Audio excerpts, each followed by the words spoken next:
Hiya. Today, let's talk about creativity in photography. Well, more specifically, let's talk about why so many photographers feel like they're not creative. I have been running photography workshops, one-to-ones, group workshops for over 5 years, and I've taught loads of people photography. And whether beginners or more advanced, something I hear a lot is I'm not that creative. And I suppose just to say up front, there's definitely truth to that. Not everyone is naturally creative. There are studies that show creativity is linked to how our brains function. But recently, I had a one-to-one workshop with a pretty advanced photographer, and I watched as he discovered his creativity despite having told me several times in our pre-workshop calls that he wasn't that creative. So what made this non-creative photographer unlock his creativity and discover a completely new way of working?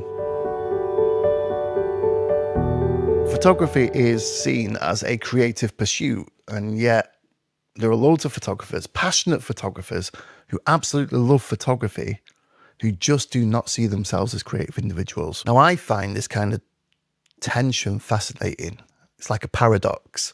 Where does the disconnect come from? Well, we can probably start by looking at how we define creativity in a broader cultural sense. So traditionally, when we talk about creativity in the arts, we'd think of painters, composers, writers, or someone inventing something from nothing, making something entirely original, expressive, and artistic. But photography, especially in the early stages of learning photography, tends to be learned and taught in very technical terms. So instead of creating, it can feel more like capturing. And we have a tendency as photographers to copy other people's work. Now, this is a well-established learning technique. Many arts do this, be inspired or copy others so we can learn our technical craft. And even our language, we take photographs, we don't create them. And it is a subtle difference, but it goes with the idea that photography is about recording rather than about imagining. And over the years, critics have used this ease of reproduction to beat photography down and devalue its worth as a creative and expressive art form. Then adding to the mix the accessibility of digital photography and the overwhelming quantity of images that surround us on a day-by-day basis. And we're left with a feeling of photography as an everyday norm, and that doesn't fit well within the definition of creative. The definition of creative is tied to originality of thought. It's having or showing imagination or bending rules or conventions in sophisticated or surprising ways. But in the early stages of learning photography, we lean away from that. We focus on learning rules. We focus on learning technical guidelines. And we focus on conforming with the right way to do things. And we're continuously told, or even seek out feedback on what we're doing wrong. And we have to follow rules of composition, rules of framing, rules of focus, rules of exposure, the rule of sharpness. Now, if you learn photography in this kind of traditional way, you probably learn more about conformity than you ever did about creativity. I know that that's how I learned many years ago, was to conform rather than to create. And then we've got social media, which reinforces this. An endless stream of photographers quick to tell you that your photo is wrong because it doesn't conform to rules or conventions. An endless stream of YouTube videos reinforcing the fact that we have to follow these rules. Now, in the face of all of that, it's going to take a really brave person to discover their creativity when all we hear about is conformity. And stepping away from conformity isn't an easy path to take. It's definitely a journey to be embraced and one to be looked forward to, because once we've mastered the technicals, it's then that we can free the creative. There's loads of ways that we can spark our creativity in photography. We can go on workshops, we can read books, we can view other photographers' works, we can visit new locations, we can get new subjects, we can even buy new gear. But creativity can also emerge from restriction, from discomfort, from being forced to see things differently. Now, that was the approach I decided to take with the client I was talking about before on their photography one-to-one. For context, I do not do training in the box style workshops. I only take bookings for workshops after I've spoken to the photography. And part of that is because I try to get inside their head to understand where they're at technically and mentally with their photography. And in this case, my client was technically sound, barring a couple of little things. And he had this strong philosophy, this strong sense of what his photography was. There was bits in our conversation where I thought, is this guy going to work well on one of my workshops? But throughout our conversations, he paraphrased something from my website more than once by saying, I want to know what I don't know. Now, this kind of openness, that's the bravery that we discussed earlier, because it's quite scary to go from top of the technical photography ladder we strive to get to when we are in our learning phase, our beginner stage, and then fall into a place that is referred to in education as the pit of despair. It's the moment where you realize that everything that you thought was everything isn't. Here's what he thought he knew about his photography. His main subject and his muse was his daughter. In his photographs, sharpness was absolutely crucial. Vibrant colours and a very shallow depth of field were absolute musts.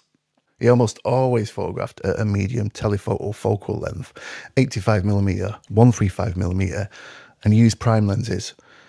And his least used lens that he owned was a 14 to 24mm, which he, to quote, just didn't find himself in a position where it was useful.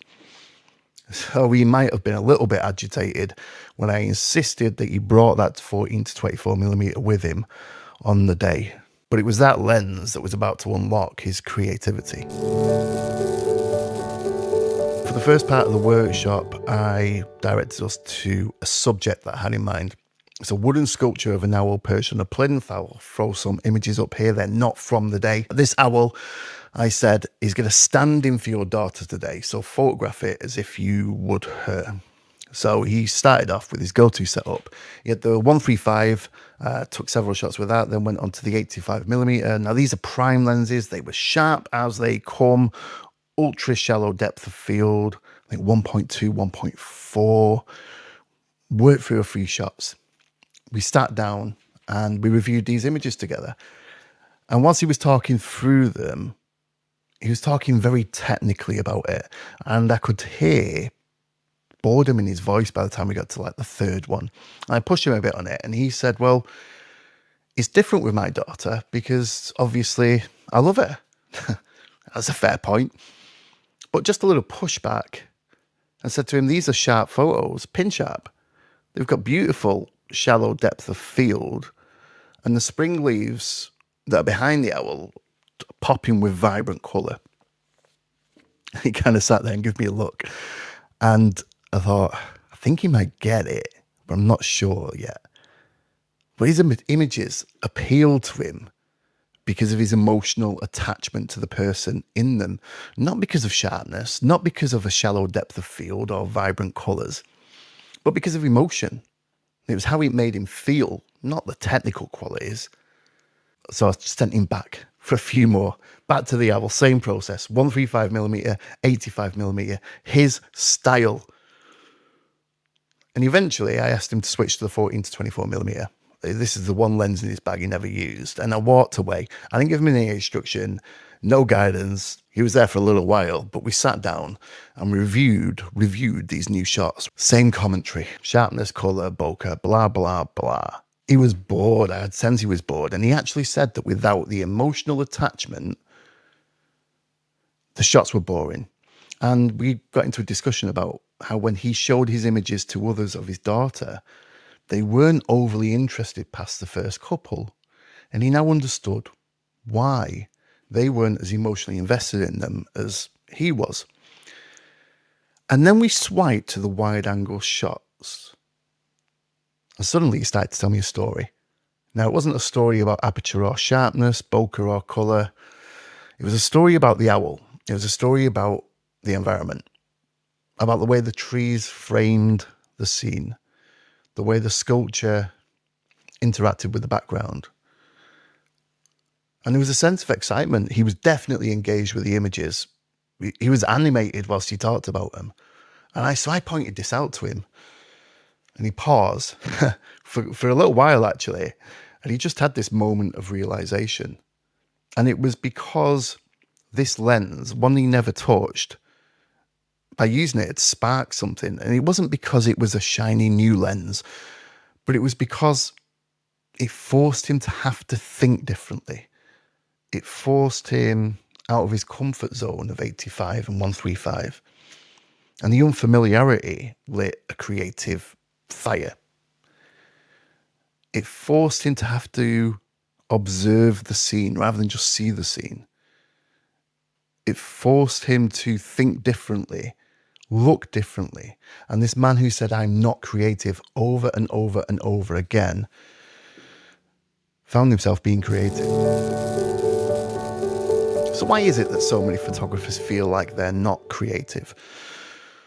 Well, perhaps it's because our definition of creativity is too ambitious. We make it seem like a spark of genius. Perhaps it's because as we learn the rules of photography, we also are learning to restrain our creativity, to lean into conformity.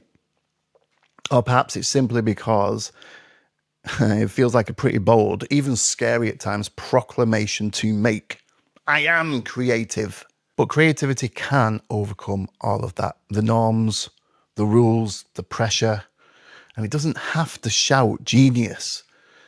It can actually just be a small shift in how we move from seeing to observing. It can be a curiosity pursued. It could be just stepping outside of what we know, forcing ourselves to become uncomfortable and giving ourselves permission to get things wrong. And by doing that, we're going to allow ourselves to free the creative. Now, I'm not sharing this story to say you are creative. I'm just sharing it to say you can be. I've been Dave. This has been Let's Click Photography. And I'll see you on the next one pretty damn soon. Bye.